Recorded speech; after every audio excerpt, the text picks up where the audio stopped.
It was beautiful, I know, and it is very disappointing, but we've got to go. We got to move on. Uh, oh, hello there. Well, I know it's not a very cheery moment. Here, give me just a second. You just stay right there. I'm going to go over here for a minute. Come on a little closer. Hello, everybody. My name is Puppetine, and welcome to I Love Puppets. Today, we are reviewing The Walking Dead, and I had to stop reality to tell you what's been going on. Well, I am joined by, let me just,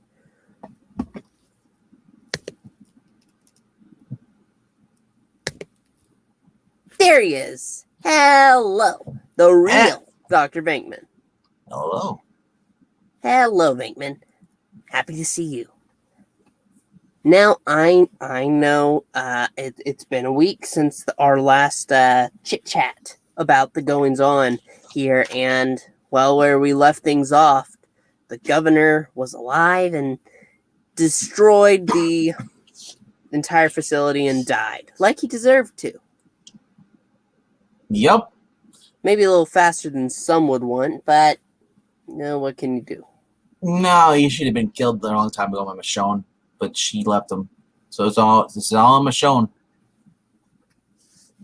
And speaking of Michonne, that's actually how we start out this volume 9.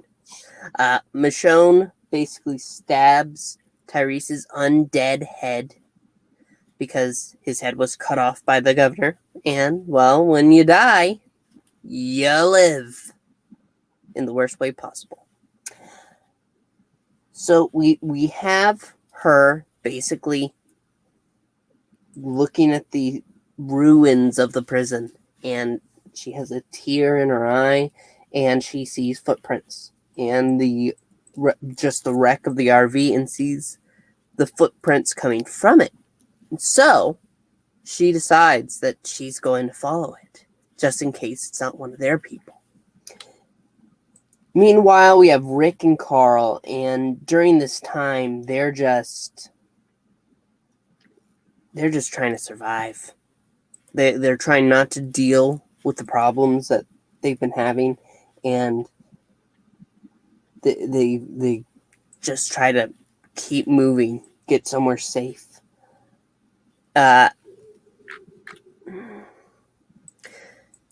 Reading this is still fresh in my mind. This is all here. It is heartbreaking because Rick and Carl just lost Lori and Judy. They're dead. Yeah, it's similar to what happens in the TV show. Obviously, as far as Rick and he's injured, he still got the gut when when he got stabbed or I forget what he got shot or whatever. It's sewn up, but it's infected. So, and him and Carl, they escape out. They finally make it to out of the woods, and they make it into this little house. They go in there. He starts a fire for them, everything, and then Rick passes out. So then Carl's freaking out because he doesn't know what to do. His dad's always done everything for him. So his dad's laying there, and he gets angry, and just like in the TV show, you see Carl get angry as well. So Carl goes out because he has to go scavenge because he has to get something. He figures I need to look for something, either food or whatever, surroundings. He ends up coming across the zombies, the walkers, 2 or 3 of them, and one of them actually falls on top of him. And this is where Carl becomes a man. This is pretty much him basically, going from the little kid he was becoming where he doesn't need his dad anymore. Yeah. And yeah, was funny in the show though. They did it a little differently. They had Carl went to his house and he's trying to get in there, and he gets in there, and then there's a zombie in there, so he leaves a zombie in there. He doesn't care.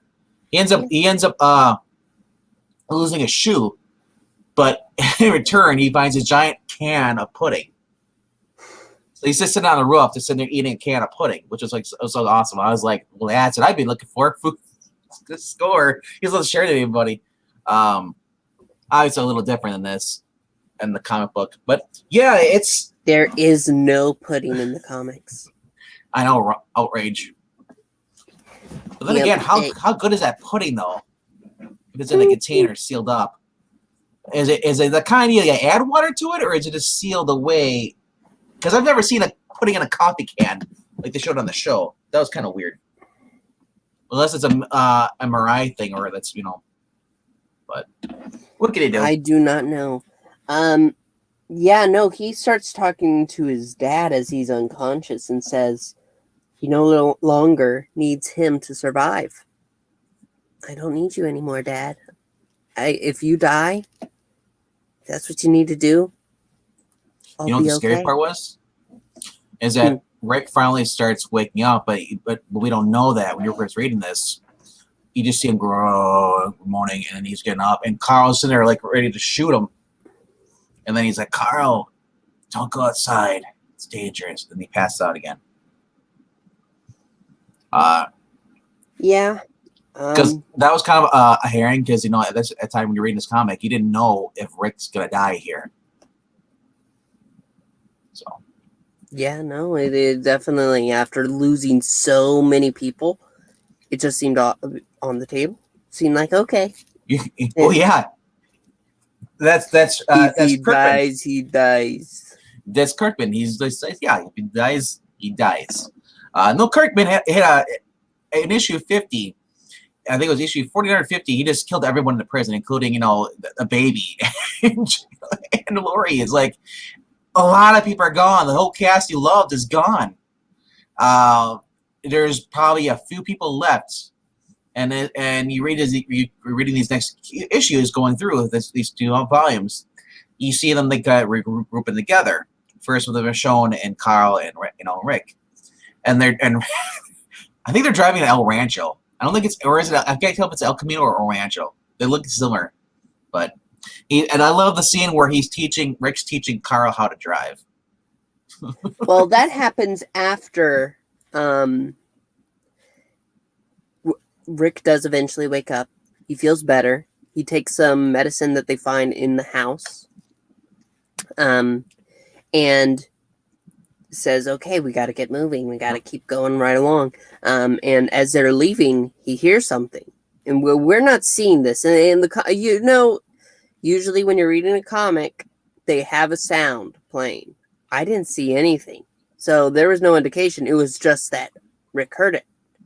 So we see him run in, and he picks up the phone. And apparently there's a group on the other side, and he's spending a couple days, and they're like, okay, well, we don't exactly trust you yet, but if you stay there a little while, then we can work something out. And as they're talking, he's continuing. He decides they'll wait a couple days, but eventually, like on the third day, he's like, we can't stay here anymore. It's just getting we got to keep going, find somewhere safer. But how about you give me your number, and then I'll find you. If I find another phone, I'll give you a call, see how you're doing. And then he's like, wait, it just occurred to me, I never asked you your name. The voice answers, it's me, Rick. It's Lori.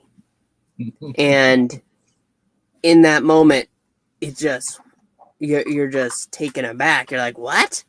What's happening? And she's basically saying, you can't blame yourself for what happened to me and Judy and all that. You got to keep going. It's not your fault. And so, Rick is like, is this real? And she says, of course it's not. He hangs up the phone, and they get ready to leave. And he's about to just go off with Carl, and he's like, wait a minute. Goes back in, pulls the phone, takes it with him. And then he's teaching Carl how to drive. Yeah. I thought it was interesting, though, the whole part with like he goes to his phone and he hears someone on the other side. I was like, before if you find out that's Lori, I knew right away. I was like, there's no power anywhere. The phone lines are down. Why would his phone just suddenly ring and like he rushes the room, but Carl's just kind of like sitting there like, what's going on? And after such a traumatic experience, just like losing your wife is one thing, and then losing a child too. Like on top of that, even though like you can tell that Rick cared for the child, even though it wasn't his own, but he's still he's kind of the guy who would raise it by him with her as his own child. His whole life's gone to shit. He woke up from a coma. He found out that his best friend, partner, was screwed his wife, and then his friend tried to kill him, and only to get his son to shoot the kid or shoot Shane in the neck. And then then he had and it's the whole problem. He losing his hand and all this crap. It's so much pressure. He finally snapped, and I've honestly been waiting for it. It makes sense that it finally happened right after that, because that was the last point, losing Lori. That was. I honestly I wouldn't blame the guy in normal real life. A lesser man would have already shot himself in the head when ended it. Yeah, but Rick has his boy. And he has a reason to keep going. That's the only thing I keep it going. If he loses Carl, I don't see Rick going past this at all. Coral! Coral! We gotta go, Coral. Indeed. So we get to where one of your favorite parts, where he's teaching, Carl to drive, and I get why he wants Carl to learn this, but it might be a good idea to just wait a little bit longer or set something up so his feet can reach the damn pedals. We've seen those movies. All you have to get some blocks, some string, tie it to his shoes. Exactly, but he didn't. He didn't tie any blocks to anything. Or give him like a cane. He could push it. Well, you need to keep both hands on the wheel, sir. But then again. All he's doing is hitting his zombies. As long as he doesn't smash to a wall, we're fine. So, eventually, they stop the car. And Rick is like, okay, I'm sorry. I'm trying to teach you as much as I can. Here, let's stop here a minute. I'll go get some gas. And Carl's like, don't we have enough for now? And Rick's like, oh, well, you never know when you're going to need more. And so Carl's basically left alone a minute, and zombies start coming. And it looks like Carl is screwed for a moment there when, boom, a katana cuts off a zombie head. Well, it stabs the zombie head, but doesn't matter. Michonne's back. Michonne is back with Carl and Rick, and well, Rick's just very happy to see her. It's also kind of worrisome to me, the fact that he's already talking to Lori as far as Rick is, and then he's teaching Carl all these things because Rick figures like, I'm not going to live much longer, or if I go crazy, I'm not going to be much use to Carl. So it's kind of depressing, I mean, it's also kind of exciting too, because like, you're a kid. It's like when you're like, wait, I don't have to worry about cops or car insurance. I can just go where I want to, just drive an open road. Yeah. Yeah, and Mad Max. Thinking about that element, a lot of people seem to think that way. When we watch The Walking Dead and we see people in it, people who were nothing in real life, they thrived in the world of zombies.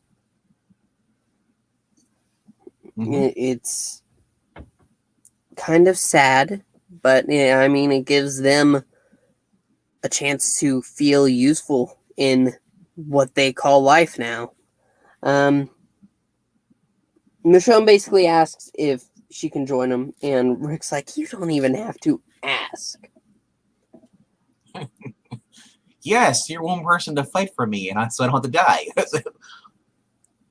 You got to build the family back up. It's like you have a crew when you're running across an RPG. The bigger your party is, the more chances you're surviving. Well, the problem is that what they learned last time in the beginning, the bigger the party is, the less food there is. Yeah, but we'll get to that issue later on. They're driving, and they see somebody, and so they stop full on, and they're they're looking out ahead, and they're pulling out their guns. Who is it? Stop right there. And Glenn shows up, and he's like, wow, you're really going to shoot me? And Maggie's right behind him. They're on horses, and they're happy to see him too, until Maggie realizes that her father and her brother, her last remaining family, is dead. Yep. She is not happy, but they need to get going. So they return to the Green family farm where they were staying. Yep. Dale, Andrea, Ben, Billy, and Sophia, they're all there. This is where we see Daryl. Carl. This is where we get a shot though of Andrea, and this is like one. And I don't know why they drew it this way. Maybe they meant it to be this way. But Andrew's up there. She's on lookout because she's the best one with a rifle, and she's sitting there and she's like, "Holy shit!" But you look at her face, it's like a Joker grin. And it's like they made her looking too creepy because she's not looking. She's like a Joker. She's got the scar on her forehead. She looks like you're playing Borderlands. She has a scar right here already. So. Yeah, I know. She's got one on her forehead too. This looks like the girl that'd be trigger happy. More victims, yay! it's just I just thought it was funny though. Just the way they drew it, it's like Harley Quinn almost, kind of like looking. A little bit. Carl and Sophia are together again, but after talking with her a moment, Sophia says that basically her mommy's not dead. Her mommy's in the next room, and Carl's like, "No, she's not." And she's like, "Yes, she is." And basically, Maggie has become her mother in her mind. She seems to be normal again, kind of. It's funny though. It's like we're getting into musical parents again. The kids are now like, well, these people died. On to the next set of parents. Right. And Rick tells Carl tells basically Rick that he thinks that Sophia's just lost her mind. And Rick's like, you can't say that, son. People do a lot of things. I did like, well, you skipped over the part after they fought a little bit, Sophia jumped up and like basically embraced Carl and says, "I love you." Yeah. It's like, I can remember back in the prison, she remembered boyfriend, girlfriend. I know. And even Carl's kind of like, even this time he's like, why are you hugging me? Ugh. Girls are cooties. He's still in that stage where he's not attracted to girls. He just thinks of it as like, no, it's just annoying.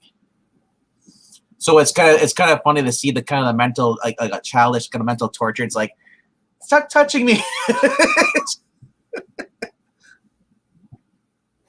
So basically, Rick tells Carl, "You can't say that, son. People handle death in a lot of different ways. If that's how she can, handle continuing on, that's how she has to do it." And yeah, we should get. Carl's like, Dad, we should get her phone so she could talk to her dead mom too. No, she's not like that. After talking with Carl, though, saying goodnight and all that, he goes out and he talks with Dale. And he's just so worn down. He can see that he's upset. And well, Dale's kind of like, remember he wanted to run away originally. Mm-hmm. And well, he did. And they did. Now they want to stay permanently on the farm. They figured nothing's ever going to happen. The zombies won't come near the farm. They got this all set up and all.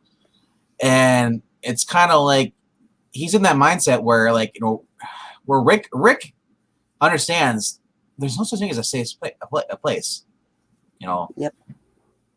And they kind of butt heads on that a little bit, if I remember correctly. But no, yeah, it's not really like butting heads. He basically says, "Rick, you made a lot of good decisions. You can't beat yourself up over what happened. You got to keep living. Yeah, you got to keep going. And he's like, I don't want to make decision anymore. Mhm. Rick is so done being the leader. And he says, whatever Dale wants to do, Yep. he will do, no matter what. So, afterwards, he goes down and Michonne is talking to somebody. Yeah. Unlike the Rick show, goes over and he's like, Michonne's crazy. She's talking to her dead boyfriend still. Yep. And she sees him, too. She admits that she sees him. And she says that basically, I know you'll think I'm crazy. And Rick shows his phone and says if he picks it up, he's talking to Lori right then and there, his dead wife. And they basically agree that they'll keep each other's secret about how they keep moving on. The next morning, there is some commotion outside. People are waking up by a gunshot. Outside, we see Andrea pointing her rifle at 3 new survivors. Abraham, Rosita, and apparently Eugene. a Dr. Eugene, yes. Yes, it's Eugene. Let's call him that. And Andrea is not happy. Andrea. We're here. Andrea, okay, fine. I'm sorry. That's how it's pronounced in the show, too. So. Okay. Gosh. Andrea. Well, I don't know why you want to make her sound like she's some French girl. Andrea. Or Spanish, whatever you want to call her. That's fair. Yes, Andrea's not happy with these new survivors, but basically, Rick goes out there and he tries to calm things down. And because of this, Abraham explains that they are on a mission to Washington, D.C. Well, I like how Rick answers. He comes around with his gun. He's like, holy hell, who the hell goes there? He's just screaming with his gun as he's running towards him. Yep. Rick is if like... a man with one hand and a gun in that hand comes at you, you're like, what the hell? I need to warn.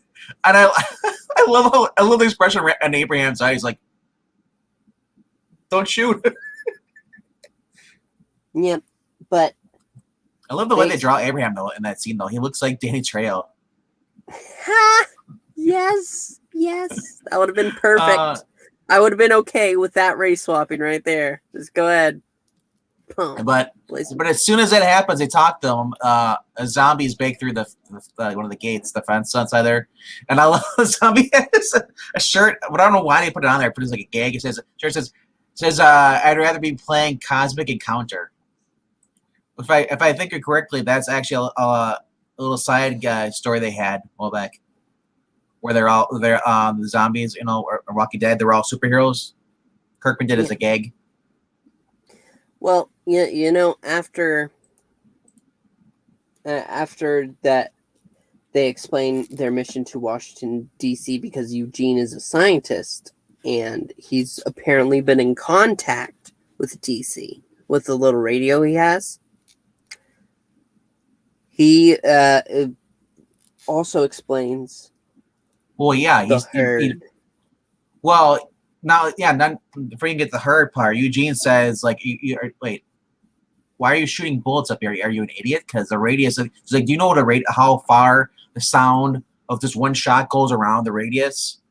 It says, you're drawing people to you, which I had speculated, or not spectated, back in their first volume. Remember when they went out, they walked away. They didn't walk too far away from camp, and I think that's what drew the zombies out to them. Because the zombies will go after, apparently in the Walking Dead verse. I don't know the show, but I know the comics too. They will come for anything that's light, like a fire. There's a fire there. They'll be drawn to the light. It's flickering, it's moving, and emotion, and just sound too. So it's, and like I said, Eugene, I can't believe it took just for Eugene to come and tell him, it's like, hey, maybe you shouldn't fire a gun, because you can hear that a mile away. So yeah, and he explains how that works. Abraham is like, well, I want you to picture something. I want you to picture something. I know some of the zombies are rather slow. Their attention doesn't last long. However, if you get one that's going on enough and walks in front of another zombie and is making noise eventually, that one might get up and join him. And another one, and another one. And they basically all come and they form a herd. And so they offer to take Rick and his people with him. He's like, we need all the people we can get if we're going to get to DC. And Rick's like, okay. Well, actually, he's not. Because he and Dale actually discuss it at the fence. And Dale's like, it's a good idea. I think we should go. If he's right, we're sitting ducks. We can't stay here. And Rick's like, if you want to go, we go. If you want to stay, we stay.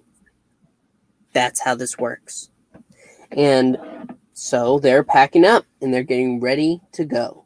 And it basically ends with Rick pulling Carl aside and saying, if you ever feel like we should go, we're going to go. You just tell me. And Carl's like, he's happy to stay, at least for now. And so they all take off. And that's pretty much how Volume 9 ends. Yeah, Eugene wants to get to Washington. Yep. The next one is, basically they're setting up camp along the way to travel to, DC. Yep. Rick is still feeling guilty, and he is having a dream. He's with Carl at a young age, and Carl, it's before the zombie apocalypse. He is running out and nearly gets hit by a car.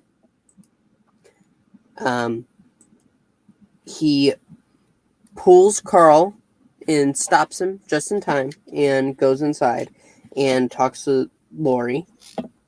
Lori tells him it's okay. He's okay. Gives him a hug. Pulls back and is a zombie. Bites his neck. And Rick is like, this is what I deserve. This is what I deserve. And he basically wakes up to that. And he is shaken to the core. And so he basically gets up and he takes over for the person that's on watch for the night. Maggie is severely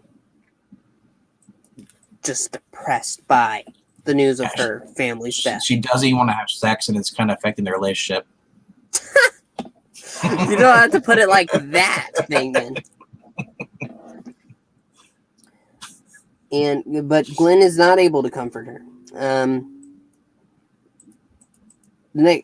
Pretty much next morning, they scavenge a small town for supplies, and they discover this one zombie who is too weak to attempt to eat anybody. And Eugene is utterly fascinated by this zombie. He's like, oh, why is he like this? Eugene gives me the creeps. And I think he's supposed to, but... He likes to watch, okay? We haven't gotten that part. They set up camp again, and Maggie leaves, she says to use the bathroom, apparently. And after a while, as they're sitting around the fire, Glenn goes off to find her. Yep. He's calling and calling, and eventually he's saying her name. And then we see her hanging from a tree. Yeah, the last page of the issue 55, you just see a shadow silhouette of a woman just hanging there, and Glenn's looking the other way. It's a dark moment, and Glenn is freaking out, and Abraham cuts her down quickly, but she's not breathing. And Glenn wants to do CPR, but Abraham puts a gun to her head and says, she's dead. Yeah, we gotta shoot her. Yeah, so she has been breathing for at least a minute. There's no way she's gonna come back without coming. He's gonna bite you. Yep, and he's about to pull the trigger, and everybody's arguing, and Rick pulls out a gun and he holds it to Abraham's head, and he says, if he shoots Maggie, he will kill Abraham. Yeah, because it's interesting. Like Glenn was actually going down and get ready to do CPR, and then Abraham yanks him back, and Rick points a gun at him, and in that moment, Glenn just sucker punches Abraham right in the jaw, and goes back down. So it was so cool. It was like, and Rick's like, give me a reason to pull the trigger. Just give me a reason. I don't, just barely holding on. Make my day. But Abraham's like, she's gone. She's dead. We will die if we go ahead, and some of us will die if we let her stand up again. And suddenly, she sits up and gasps for air. Yeah, with no CPR. She just gets up, just stands up, just holding her throat, and like scaring the crap out of Abraham was right next to her. Big old tough guy. Abraham, a lot has to be going through his mind at that moment because. Well, yeah, because the gun's like, she's alive. She's alive. He's sitting there crying, and Abraham's just distraught because he's almost killed her. Big old army guy thinking like, I know what's right, and then he's wrong. And it kind of wrestles with his morality. Because unlike Rick's group, I'm pretty sure Abraham's been just used to just kill people. Doing whatever they had to do to scrap to get by. They didn't have that luxury as Rick did. Well, Rick took some time before he learned that he had to be killing people. So we we see Maggie, and she doesn't want to talk about it. She's like, even if I could talk, I don't want to talk about it. Because her voice is apparently screwed up. You can just lay there. You don't have to talk at all. My name is Batman. Bat Maggie. It's okay. Just lay there. You don't have to talk. Rick is watching over the camp, and Abraham comes up. And he basically says to Rick, oh, by the way, if you ever put a gun to my head again, I will kill you.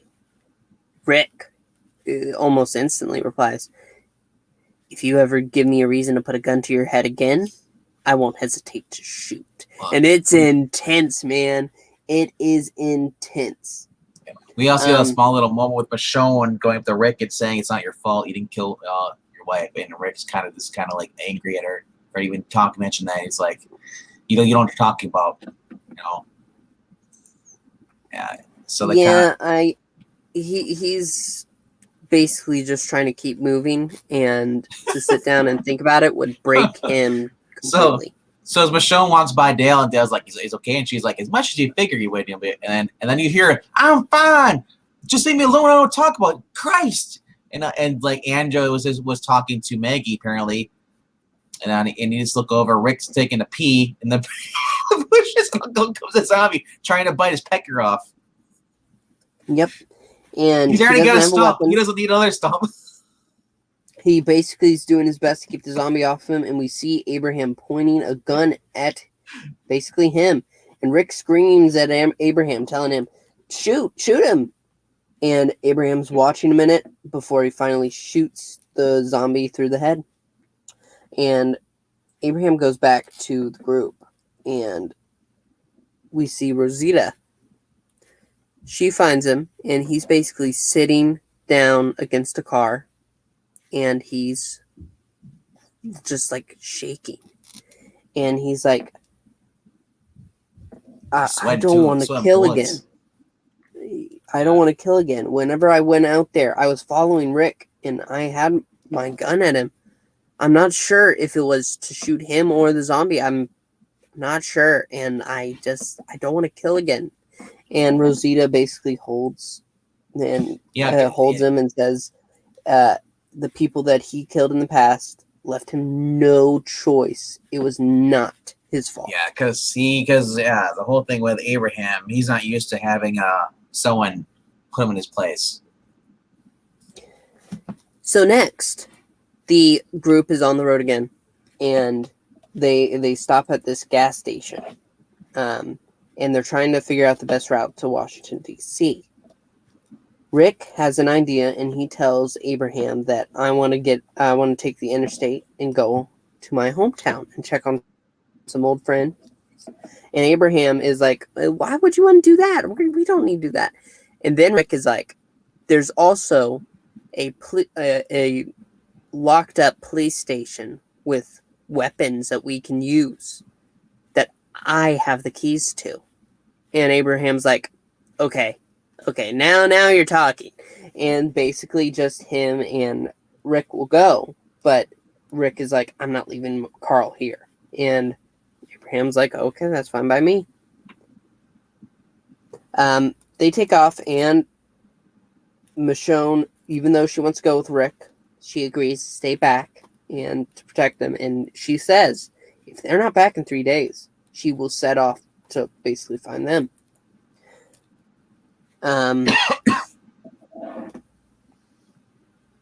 During their trip, they run into some bandits.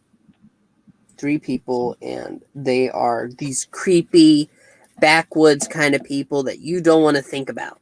Oh yeah, don't exactly talk about these guys. They try to.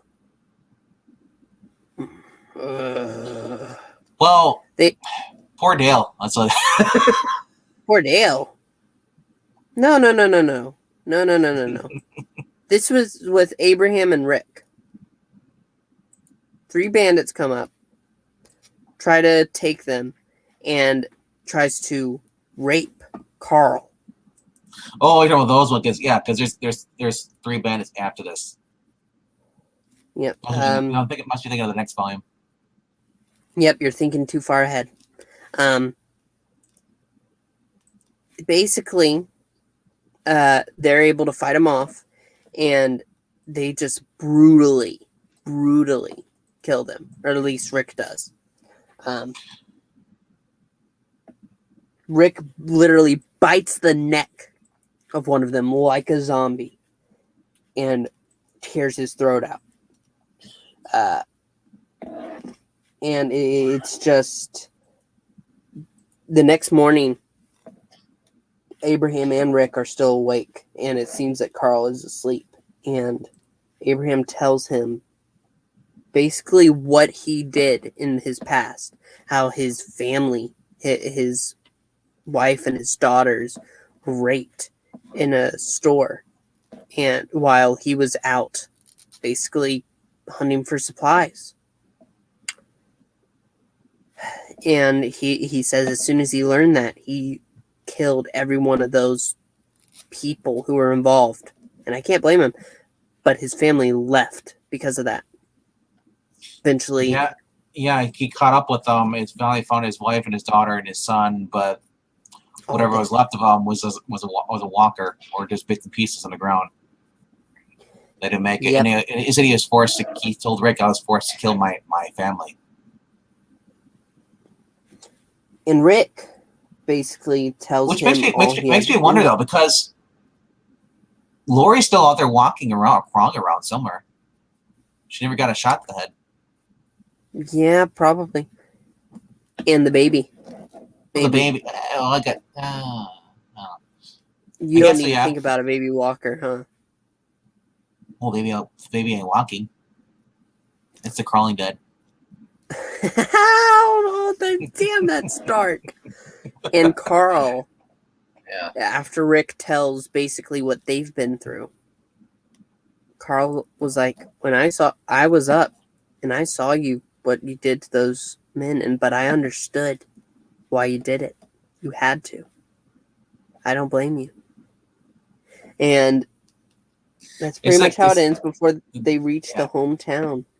This is that key moment, the these little things like this, you got to pay attention when you get to the next. I think it's the next volume or the volumes after that. Look, Carl takes a lesson from this. You do what you need to do, and yeah, it bites. Comes back to bite Rick in the butt later on. That's all I'm gonna say. So I'm not far. I'm not sure how far you are in the series, but there's little key moments that happen like this that they pull. Kirkman likes to take this. Everything you read, none of it's a dead end. He ties it into the story. He brings it back the further issue, basically up in the later issues. So he may think something like this is like it's nothing. It's like he's just you gotta realize Carl is written like a normal, not a normal boy, but because he's not normal. He's written as a kid, a 7-year-old, or I guess he was 6 when this all happened. I think it's been a year now. He's probably like, depending on how old he was, I think he was 7 and he's now 8. Or possibly even 9. He's like 7 or 8. Yeah, and he's been through so much. I remember kids do. They copycat, they imitate. He says what his dad does, so now he's becoming more like his dad. He's like, I'm going to start making decisions on his own.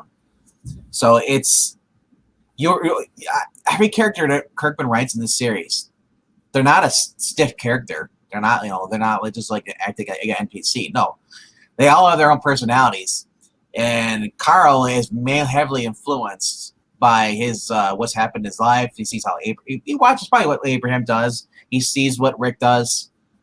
So. And Carl he wants to be a man. Yeah. So that's why he wanted the gun. When he's like, can I have my gun back? Because he was so upset that Rick took his gun away from him. So now he's got his gun back. So I'm just saying, keep an eye on little things that happen in the stories. If you're reading this for the first time, because something may or may not happen because of this. But so they make it back to Rick's hometown. And is this after didn't they meet Morgan first though? No, well, I was about to say it. That's in the hometown, sir. That's before the hometown. Oh no, wait, that's right. Yeah, that's right. This is where they find Morgan. Morgan is since you've been talking for the past like 30 minutes. They find an unstable Morgan. Morgan is in his house. And he's what's going on? He's like, he's just kind of upset. And tell him. I can't remember if they see Morgan's kid in there or not. I think they do. I think they discover it. Rick discovered, and Morgan, who had this sweet little Christmas episode, like a couple 20 issues back. He gave his son a Game Boy, and they're having fun at Christmas tree and all that stuff. No, Morgan's in there. Morgan's kid's dead. He's a zombie, and Morgan's been feeding him parts from people, I guess, killing people or whatever. I forget what he's.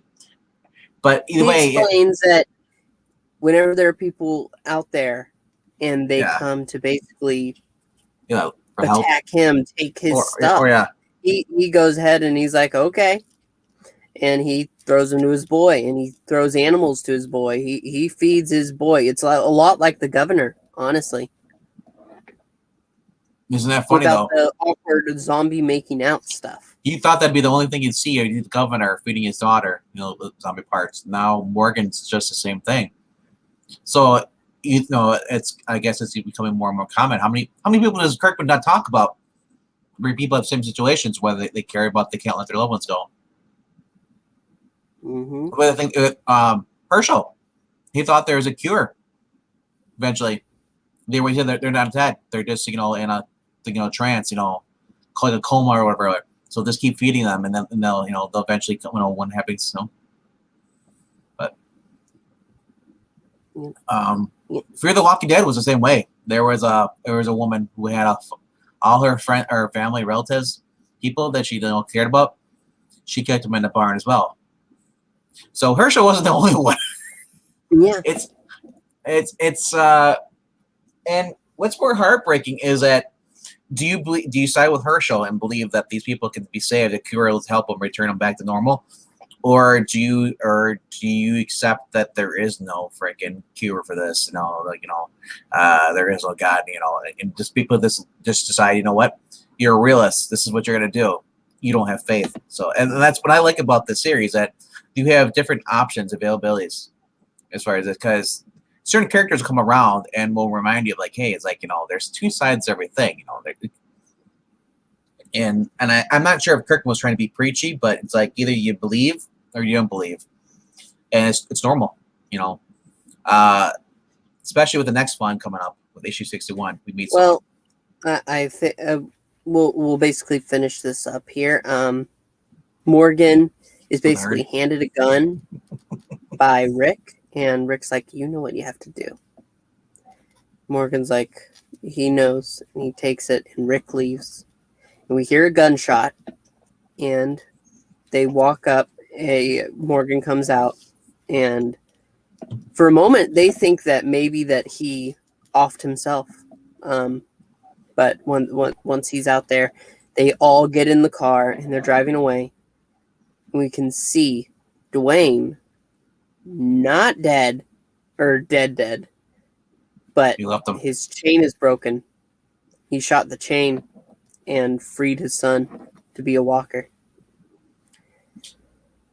Yeah, Morgan's really messed up in this comic book versus the TV show. I mean, the TV show, he did have a series. If you watch those who watched it, he was messed up because his wife and his child or his son were dead, and he was just, they came across him in, like, in the little hometown. He had little barricades, signs, traps, and he just kept saying, "Got it clear."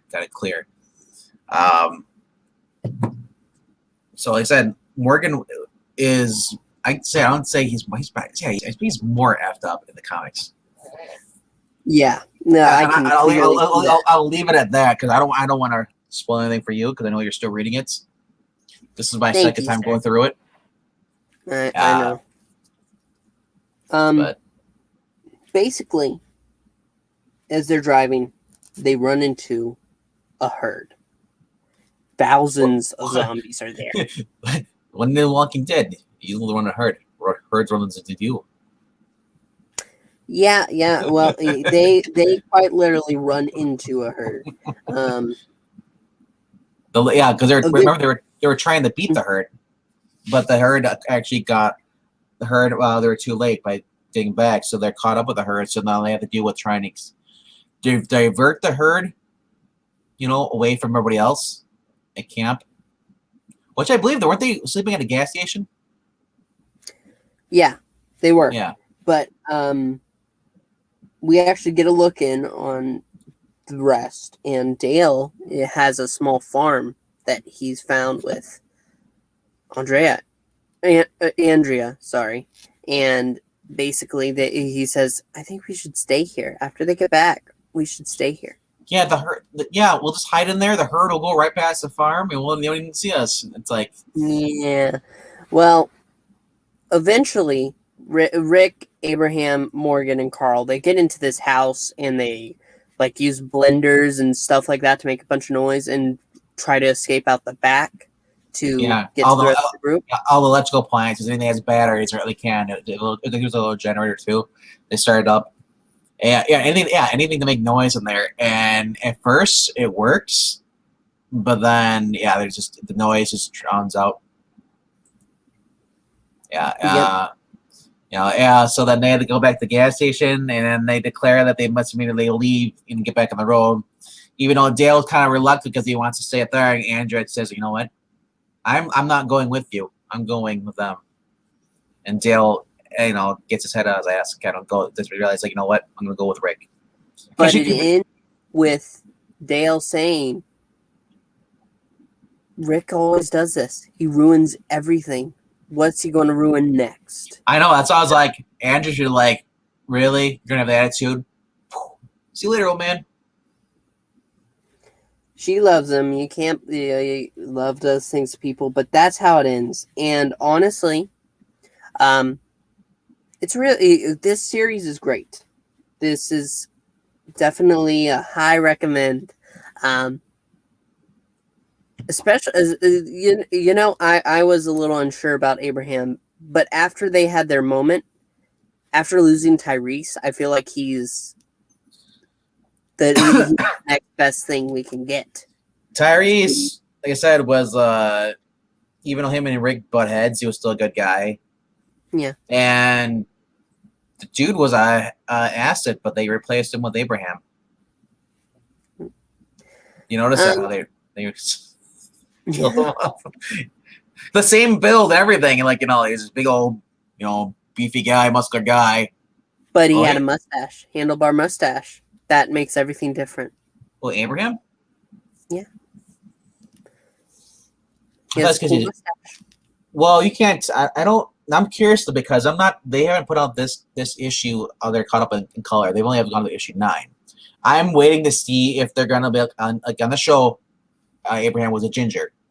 I'm waiting to see because on Black and White if they're gonna make him a ginger in the comic. Yeah, I'm pretty sure they are. You don't know because like you said, it's Black and White. Yeah. Or are they gonna make him look because he already looks like Danny Trejo, so I want to see if he looks more like him.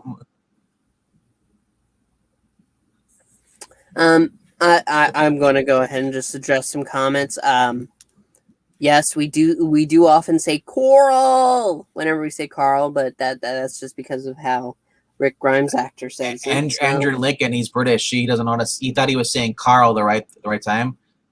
But he kept saying Coral because of his accent, and he's like, "I'm saying Carl. What are you talking about?" And it became like a running joke on the set. They're like, "No, his name's Carl." Yeah. And he's like, we have Snatch Face the Fool saying Puppetine. Well, I will just say to that, Snatch Face. Wow, you're looking really fuzzy on the screen there, buddy. Oh, I'm sorry. Well, I'm always fuzzy a little bit, just a little bit. You're like, you've got the Engeltine problem going on. You're out of focus. Well. StreamYard says that I have 1 bar, so I don't know what I can do. Well, as long as you have alcohol, you're great. Oh, well, I wish I did. Maranya is saying, telling a woman that she doesn't need to be able to talk to Baltrick. Wow, outrage. That's not what we're saying. I feel like she should have talked with Glenn, and Glenn honestly just wanted to talk with her. It wasn't anything about that. Yeah, he just wanted to talk. He is TV. Up until this issue, they've been going at it like rabbits, and suddenly she decides she doesn't want to. Of course, he's upset. He had nothing before it. This is his first girlfriend, who almost became his wife.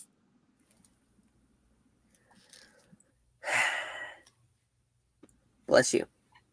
That's not why he's upset. He's upset because she tried to kill herself, which is understandable. Yeah, no more booty calls.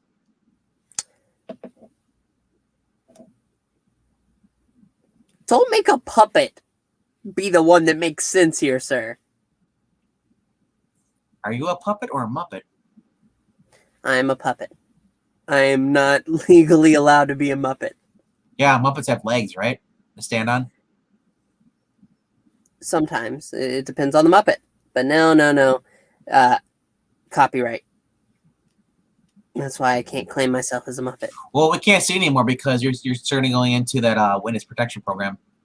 You're starting to get all this digitalized in the face. Well, it's one of those videos. I'm going to choose to hide my identity now. Is that better? Yeah. Now you can go jump in the river. Okay. Well, everybody, thank you so much for joining us. We definitely enjoy this series. Also, look for since Professor Pixel will be busy working next Friday, look for the next video being uploaded. Issues 61 through what did you say it was to be again? 90? The next 2 volumes, basically. Yeah, volumes 11 and 12. Yeah, will be uploaded on Friday next week. So. Yep, and it will be around the same time.